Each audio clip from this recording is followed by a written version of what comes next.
इस सेशन में हम डिस्कस करेंगे सेक्शन 194 जे। अगर आप पेमेंट करते हैं फॉर एनी प्रोफेशनल और टेक्निकल सर्विसेज, तो ऐसे में टीडीएस डिडक्शंस के रिगार्डिंग प्रोविजंस दिए गए हैं अंडर सेक्शन 194 जे।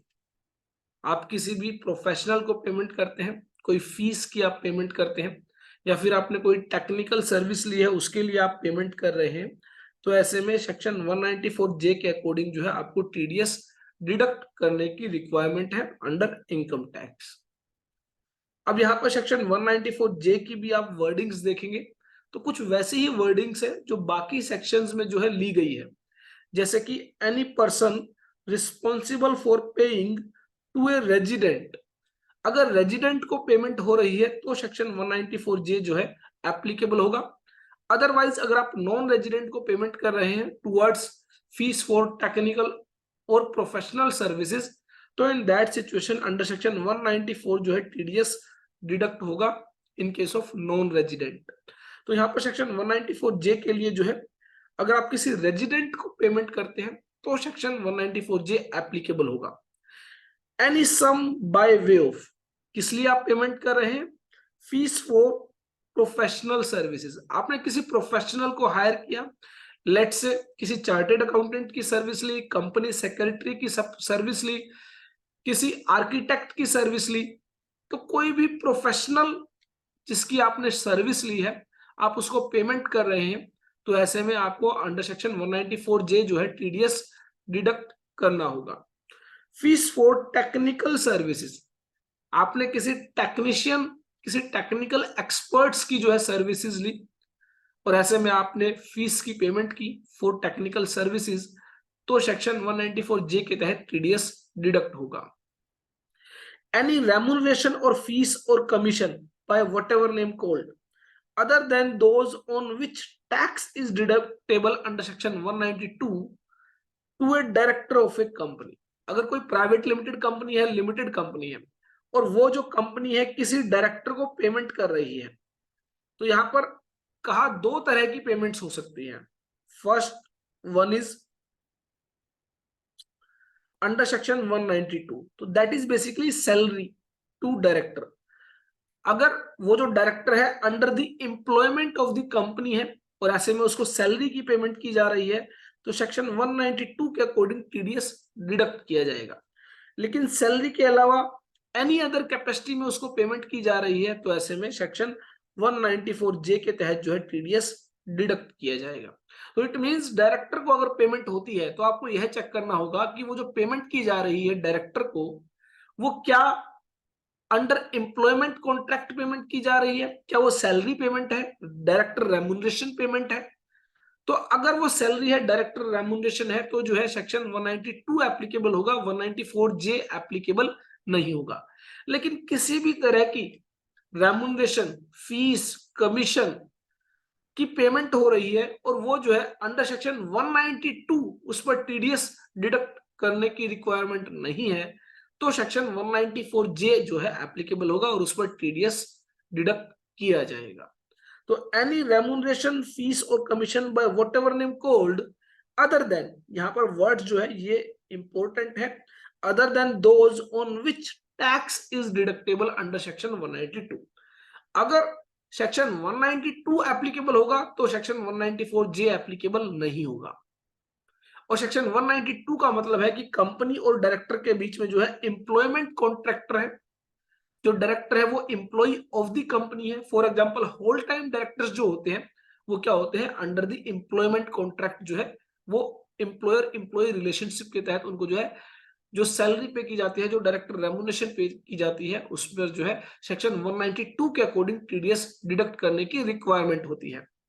लेकिन कोई मान लीजिए कोई पार्ट टाइम डायरेक्टर है और उसका कोई अमाउंट पे की जा रही है जो कि सैलरी नहीं है, तो ऐसे में उस पर सेक्शन 194 जे के अकॉर्डिंग टीडीएस डिडक्ट किया जाएगा। इसके अलावा रॉयल्टी की अगर किसी पेमेंट की जा रही है किसी रेजिडेंट को, तो सेक्शन 194 जे जो है एप्लीकेबल होगा। any sum referred to in clause 5A of section 28, जो सेक्शन 28 है, सेक्शन 28 5A के तहत अगर कोई अमाउंट पे की जा रही है तो उस पर जो है सेक्शन 194J के तहत टीडीएस डिडक्ट होगा।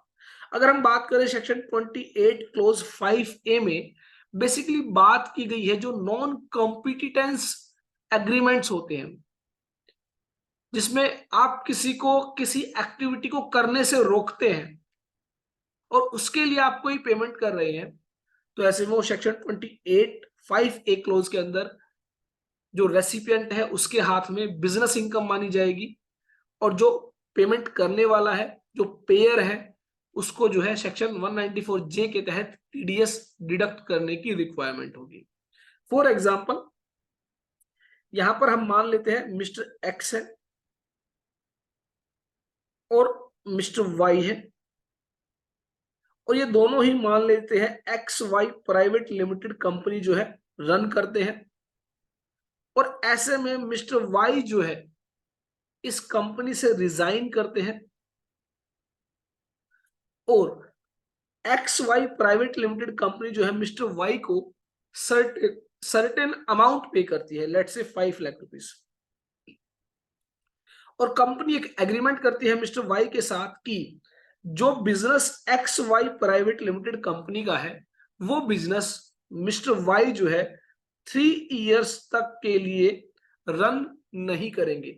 वैसा ही कोई सिमिलर बिजनेस जो है मिस्टर वाई जो है वो कैरी आउट नहीं करेंगे फॉर 3 इयर्स। तो इसके लिए 5 लाख की जो पेमेंट की जा रही है वो है not carrying out any activity in relation to any business और प्रोफेशन। तो जहां पर आप किसी बिजनेस और प्रोफेशन के रिलेशन में कोई एक्टिविटी ना करने के लिए अमाउंट पे कर रहे हैं उस पर सेक्शन 194J के तहत टीडीएस डिडक्ट होगा। सेम वे में मान लेते हैं मिस्टर वाई को कहा जाता है कि आप जो है कंपनी का किसी भी तरह का know how, patent, copyright, trademark, licence, franchisee या किसी भी तरीके की कोई भी इंफॉर्मेशन शेयर नहीं करेंगे, और इसके लिए कंपनी 10 लाख रुपीस की अमाउंट आपको पे करती है, तो कंपनी जो है प्राइवेट लिमिटेड कंपनी जो है वो सेक्शन 194J के तहत टीडीएस डिडक्ट करेगी। Not sharing any know-how, patent, copyright, trademark, license, franchise, or any other business or commercial right of similar nature or information or technique likely to assist in the manufacture or processing of goods or provisioning of services। तो बहुत सारी company ऐसी payments करती हैं जब उनका कोई की मैनेजमेंट पर्सनल उस बिजनेस से अलग होता है, तो कंपनी को पता होता है कि उस जो है की मैनेजमेंट पर्सनल जो व्यक्ति अलग हो रहा है उस बिजनेस से, उस व्यक्ति के पास बहुत सारी इंफॉर्मेशन है जिसको वो शेयर कर सकता है थर्ड पर्सन को, और ऐसे में जो कंपनी है उसके बिजनेस को जो है नुकसान हो सकता है, उस पर एडवर्स इफेक्ट पड़ सकता है। तो ऐसे में कंपनी जो है ऐसी पेमेंट्स करती हैं और इन पेमेंट्स पर जो है सेक्शन 194J के तहत जो है टीडीएस डिडक्ट करने की रिक्वायरमेंट है under any sum referred to in clause 5A of section 28। तो सेक्शन 28 क्लोज 5A जो है यहाँ पर रेफरेंस के लिए दिया गया है। हालांकि बताया भी गया है प्रोवाइडेड दैट सब close A shall not apply to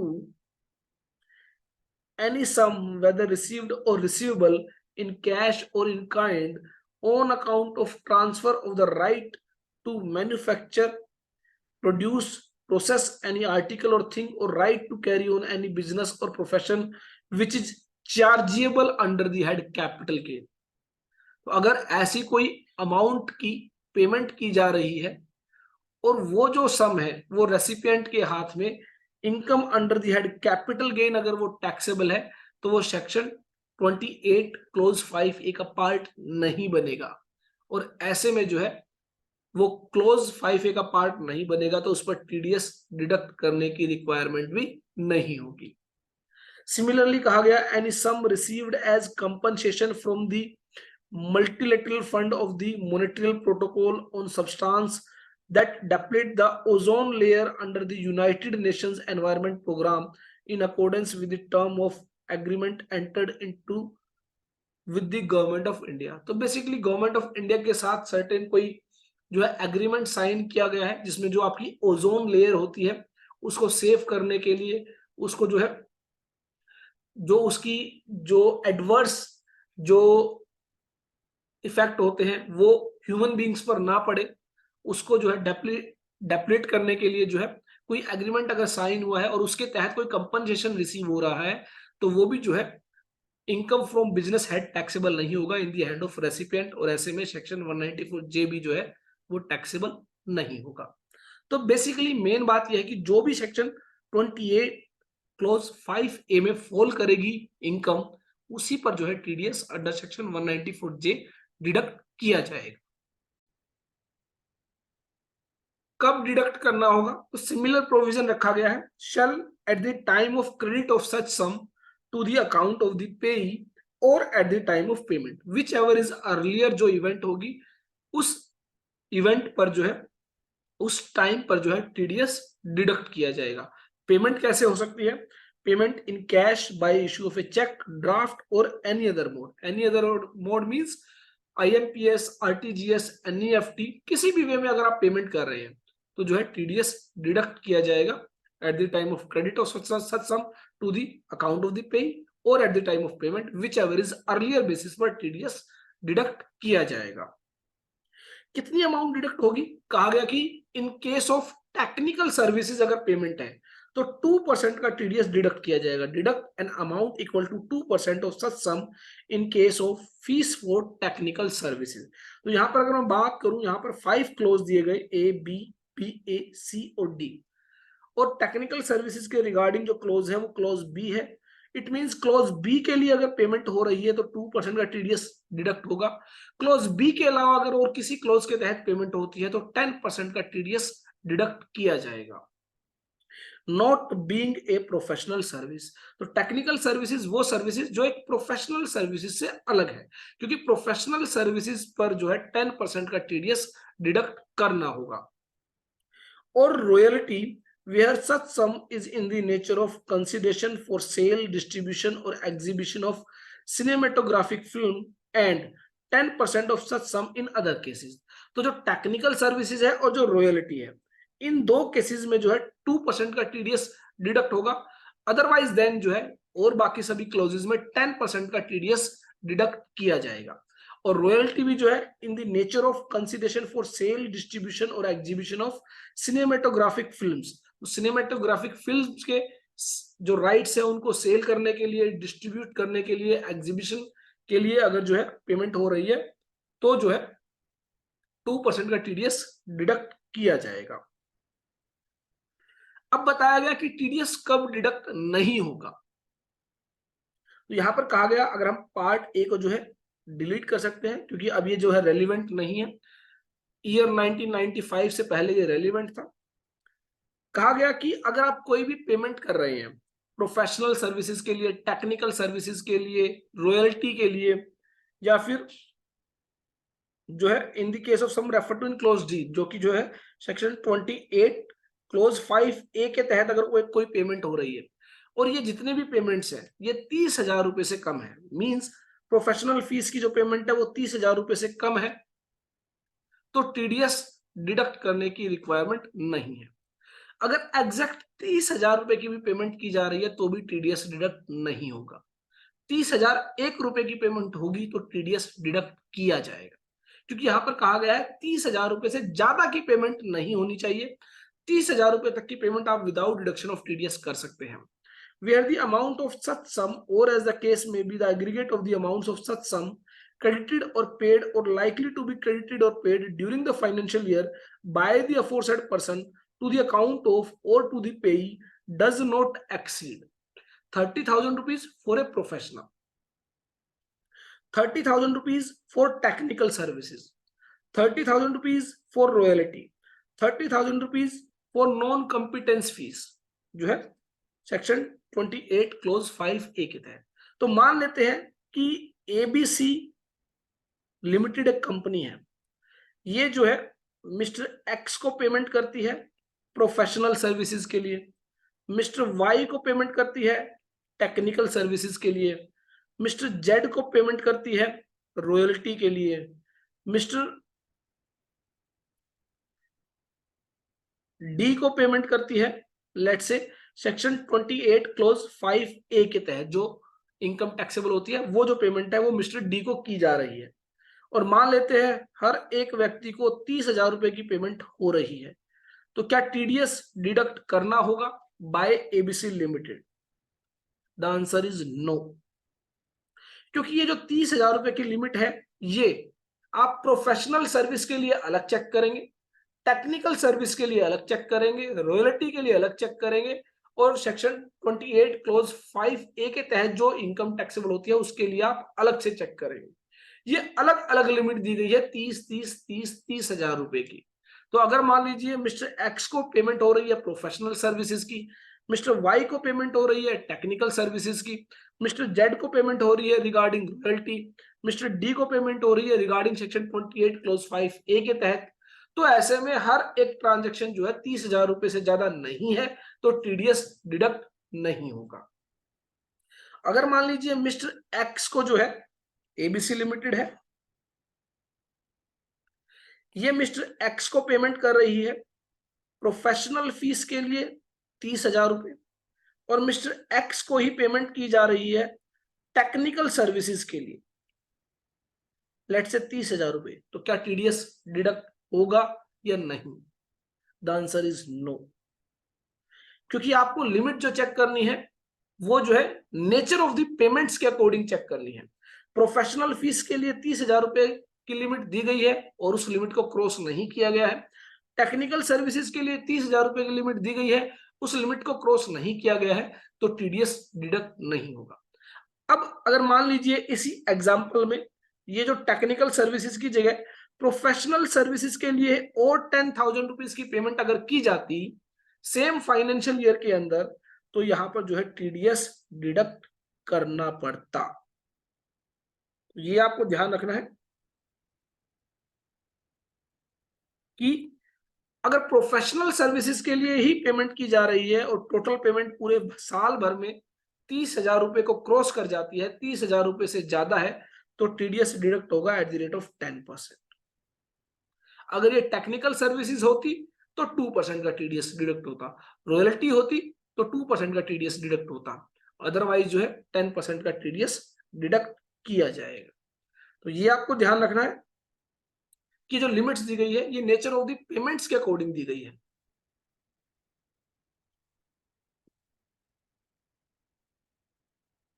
उसके बाद सिमिलर प्रोविजन रखा गया इन केस ऑफ इंडिविजुअल एचयूएफ। अगर प्रीसीडिंग फाइनेंशियल ईयर में जो टर्नओवर है वो 1 करोड़ रुपीस को एक्सीड करेगी, तो करंट फाइनेंशियल ईयर में टीडीएस डिडक्ट करने की रिक्वायरमेंट होगी।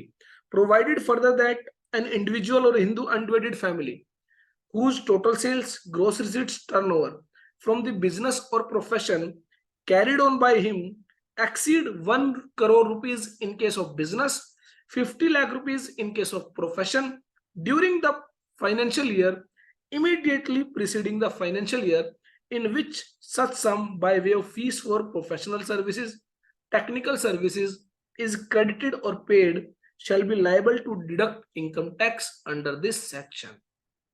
तो इनकम टैक्स जो डिडक्ट करने की रिक्वायरमेंट है इन केस ऑफ इंडिविजुअल एचयूएफ वो तभी होगी जब प्रीसीडिंग फाइनेंशियल ईयर में टर्नओवर जो है इन case of business 1 crore rupees को एक्सीड करेगी, इन केस ऑफ प्रोफेशन जो है 50 लाख रुपीस को एक्सीड करेगी। तो यहां पर अगर मान लेते हैं मिस्टर जे जो है ये एक प्रोफेशनल है और इन्होंने 1 लाख रुपए का बिल दिया है for towards his professional services, तो मिस्टर वाई जो है जो कि एक प्रोप्राइटरशिप फर्म रन करते हैं, तो प्रीसीडिंग फाइनेंशियल ईयर 23-24 के लिए प्रीसीडिंग फाइनेंशियल ईयर होगा 22-23।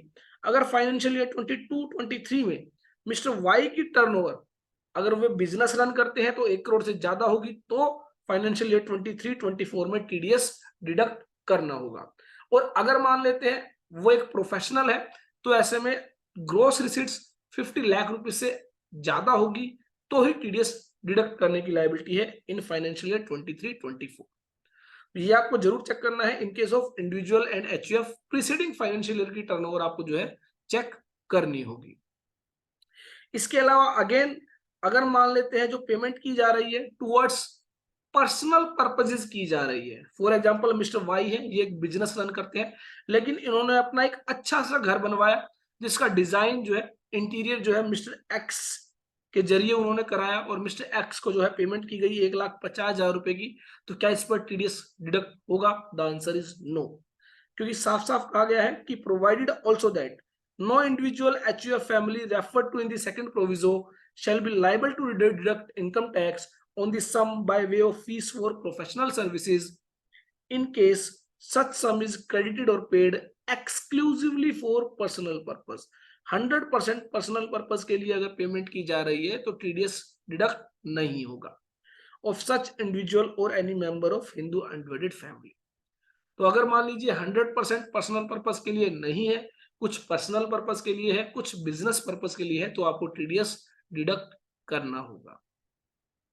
Provided also that the provision of this section shall have effect as if for the words 10% the words 2% had been substituted in case of a payee engaged only in the business of operation of call center। तो अगर call centre के business के लिए जो है payment की जा रही है तो ऐसे में आप 10% का टीडीएस डिडक्ट नहीं करेंगे, आप 2% का जो है टीडीएस डिडक्ट करेंगे। तो आपने किसी कॉल सेंटर की सर्विस ली है और उस कॉल सेंटर को आप पेमेंट कर रहे हैं, तो वो एक जो है प्रोफेशनल सर्विस नहीं मानी जाएगी, उस केस में आपको 2% का टीडीएस डिडक्ट करना होगा। इसके अलावा यहां पर बताया गया कि प्रोफेशनल सर्विसेज में क्या क्या इंक्लूड होगा, तो उसके लिए बेसिकली आपको सेक्शन 44AA रेफर करना होगा। सेक्शन 44AA में जितने भी प्रोफेशन बताए गए हैं वो उसके लिए अगर आप पेमेंट कर रहे हैं तो पेमेंट टुवर्ड्स प्रोफेशनल फीस जो है, सर्विसेज जो है मानी जाएगी। तो professional service means any service rendered by a person in the course of carrying on legal, medical, engineering, architectural profession or the profession of accountancy or technical consultancy or interior decoration or advertising or such other profession as notified by the board for the purpose of section 44AA। तो basically जो आपके lawyer हैं, doctors हैं, engineers हैं, architects हैं, company secretaries हैं, chartered accountants हैं, वो क्या माने जाएंगे? आपके प्रोफेशनल माने जाएंगे, उनको आप पेमेंट करेंगे। तो ये प्रोफेशनल सर्विस के लिए आपने पेमेंट की है और उस पर 10% का टीडीएस डिडक्ट होगा। टेक्निकल सर्विसेज के रिगार्डिंग बताया गया, fees for technical services shall have the same meaning as in explanation 2 of clause 7 of sub section 1 of section 9। तो सेक्शन 9 को बेसिकली यहाँ पर रेफर किया गया है और उसमें बताया गया है टेक्निकल सर्विसेज किसे माना जाएगा। तो कहा गया कि कोई भी फीस की आप पेमेंट करते हैं for the rendering of any managerial, technical और कंसल्टेंसी सर्विस, जो कि बेसिकली प्रोफेशनल सर्विस नहीं होनी चाहिए। तो आप किसी मैनेजरियल सर्विस, टेक्निकल सर्विस या consultancy service but does not include consideration for any construction, assembly, mining or like project undertaken by the recipient or consideration which would be income of the recipient under the head salary। तो ऐसी कोई payment जो सामने वाले के लिए, recipient के लिए सैलरी हेड में टैक्सेबल है, वो टेक्निकल सर्विस नहीं मानी जाएगी। Royalty shall have the same meaning as defined in section 9 subsection 1 clause 6 explanation 2। अगर मैं फ्रैंकली बात करूं तो ये जितनी भी बातें आपको बताई गई है कि कोई सर्विस प्रोफेशनल सर्विस में फॉल करेगी या टेक्निकल सर्विस में फॉल करेगी, क्योंकि दोनों में टीडीएस रेट का बहुत मेजर डिफरेंस है। टेक्निकल सर्विस में 2% है, प्रोफेशनल सर्विस में 10% है। तो बहुत बार ये जो है फैक्ट्स टू फैक्ट्स जो है डिपेंड करेगा। हो सकता है किसी एक व्यक्ति के केस में फैक्ट्स कुछ और हो और किसी दूसरे व्यक्ति के केस में फैक्ट्स कुछ और हो। तो बहुत बार जो है सिर्फ सिमिलरली आपको सर्विस देखने से पता नहीं चलेगा कि ये प्रोफेशनल सर्विस है, टेक्निकल सर्विस। उसी गहराई में आपको समझना पड़ेगा कि किस तरीके की सर्विस वहां पर ली गई है जिसके लिए आप पेमेंट कर रहे हैं। और यहाँ पर सेक्शन 9 सबसेक्शन 1 क्लोज 6 में बताया गया कि रॉयल्टी का क्या मतलब है। For the purpose of this close, royalty means consideration including any lump sum consideration but excluding any consideration which would be the income of the recipient chargeable under the head capital gain। तो royalty आप कोई payment कर रहे हैं, चाहे वो lump sum payment कर रहे हो, लेकिन कोई ऐसी पेमेंट नहीं होनी चाहिए जो रेसिपिएंट के हाथ में कैपिटल गेन हेड में टैक्सेबल हो। अगर वो कैपिटल गेन हेड में टैक्सेबल है तो वो जो है रॉयल्टी नहीं मानी जाएगी। रॉयल्टी का मतलब होता है जनरली जो है पीरियडिकल, एक टाइम टू टाइम आप उसकी पेमेंट करते हैं, जबकि कैपिटल गेन हेड में एक लमसम अमाउंट जो है जो है कभी कभार जनरेट होती है, अराइज होती है, वो बेसिकली टैक्सेबल होती है। तो रॉयल्टी का मतलब है द ट्रांसफर ऑफ ऑल और any rights including the granting of a licence in respect of a patent, invention, model, design, secret formula, process और ट्रेडमार्क और सिमिलर प्रॉपर्टी। तो आप पेमेंट कर रहे हैं towards any patent, invention, copyright, trademark, process, formula, design, इनके लिए आप पेमेंट कर रहे हैं तो यह माना जाएगा आप रॉयल्टी के लिए पेमेंट कर रहे हैं, आप रॉयल्टी पेमेंट कर रहे हैं। The imparting of any information concerning the working of or the use of a patent, invention, model, design, secret formula, process, trademark और similar property। तो आप इस तरीके की किसी चीज को इम्पार्ट करते हैं, अलग करते हैं, तो उसके लिए भी अगर आप पेमेंट कर रहे हैं तो यह माना जाएगा आप रॉयल्टी पे कर रहे हैं। The use of any patent, invention, model, design, secret formula, process, trademark और सिमिलर प्रॉपर्टी। तो पहले पार्ट में बताया गया था ट्रांसफर ऑफ ऑल और एनी राइट्स, जबकि तीसरे पार्ट में बताया गया यूज, वहां पर आप ओनरशिप क्लेम करने के लिए पेमेंट कर रहे हैं, आप उसकी ओनरशिप अपने पास ले रहे हैं और उसके लिए आप पेमेंट कर रहे हैं। थर्ड पार्ट में है यूज करने के लिए, ओनरशिप सामने वाले के पास रहेगी, सिर्फ उसको यूज करने के लिए आप उसको पे कर रहे हैं। फोर्थ पार्ट में कहा गया imparting of any information concerning technical, industrial, commercial और साइंटिफिक नॉलेज, एक्सपीरियंस और स्किल। तो किसी इंफॉर्मेशन को आप जो है अलग कर रहे हैं और वो जो है टेक्निकल इन नेचर हो सकती है, इंडस्ट्रियल नेचर, कमर्शियल या फिर साइंटिफिक इन नेचर हो सकती है, वो भी क्या मानी जाएगी, रॉयल्टी मानी जाएगी। The use or right to use any industrial, commercial, scientific equipment but not including the amount referred to in section 44BB। तो किसी साइंटिफिक इक्विपमेंट को यूज करने के लिए जो है आप पेमेंट कर रहे हैं तो वो भी रॉयल्टी मानी जाएगी, बस वो अमाउंट जो है वो सेक्शन 44BB के तहत फॉल नहीं होनी चाहिए। द ट्रांसफर ऑफ ऑल और any rights in respect of any copyright, literary, artistic or scientific work including film, video tapes for use in connection with television or tape for use in connection with radio broadcasting। तो ये basically जो है आपकी media से related जो है उस information के लिए, उसको ट्रांसफर के लिए या उसके जो राइट्स हैं उनके लिए आप पेमेंट कर रहे हैं तो भी वो रॉयल्टी मानी जाएगी। The rendering of any service in connection with the activities referred above. तो जितनी भी एक्टिविटीज बताई गई है इनके रिगार्डिंग अगर आप कोई पेमेंट कर रहे हैं इनको रेंडर करने के लिए तो भी जो है रॉयल्टी की पेमेंट आप कर रहे हैं और अकॉर्डिंगली आपको टीडीएस डिडक्ट करना होगा।